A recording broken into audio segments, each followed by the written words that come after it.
Hozay in Hollywood, exposing creeps in town who ain't so good. Where any no-talent hack with a big bulging sack used to be an overnight star. Where a drop of your drawers to studio whores used to get you prime seating in bars. Hozay in Hollywood. They say it's your body, do what you think you should. On his bedpost you're a notch, or kick him in the crotch if they claim they can make you a star. They say I'll make you famous, just open your anus, easy as driving a car. Ho! Ho! Hozay in Hollywood. I speak the truth, it really ain't so good. Despite the Me Too movement, it still needs improvement, even though Harvey's in jail. Piece of shit producers are still abusers, chasing their own piece of tail. Hozay in Hollywood, exposing creeps who ain't so good. So keep your knees together, enjoy this weather, but don't expect any change soon. There will be lots of auditions and changing conditions, and Alec Baldwin is still a buffoon. Ho! Ho! My name is Hozay Smith, and I kick ass. Well, here we are again, another edition of Hozay in Hollywood, where Hozay scoops the dirt. No, I scoop the poop. Scoops the poop. I dish the dirt. Dish the dirt. That's right. I sling the mud. Okay. But from now on... Uh-oh. Yeah, from now on. I'm gonna have to give that up. Uh-huh. You mean you're not going to be dishing? No dishing, no flinging, no scooping. Uh-huh. What seems to be the challenge? Well, as you're quite well aware, Hammerhead last week... Oh, yeah. Yeah, we had a little problem last week. The actor, the Emmy Award-winning actor, that you besmirched, that you claim was sitting in a Los Angeles area grocery store, sitting on the floor, eating a can of dog food with a spoon. Yeah. But not only did you make that whole thing up, but the guy that you were besmirching was actually in the studio on this program. Yeah. Well, I didn't know that.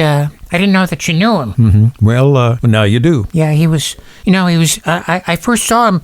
He was in the kitchen. Yeah. He was making a sandwich. Uh-huh. And I said to him, "So why are you making a sandwich?" Yeah, and his response? He said, "Well, I'm hungry." Yeah.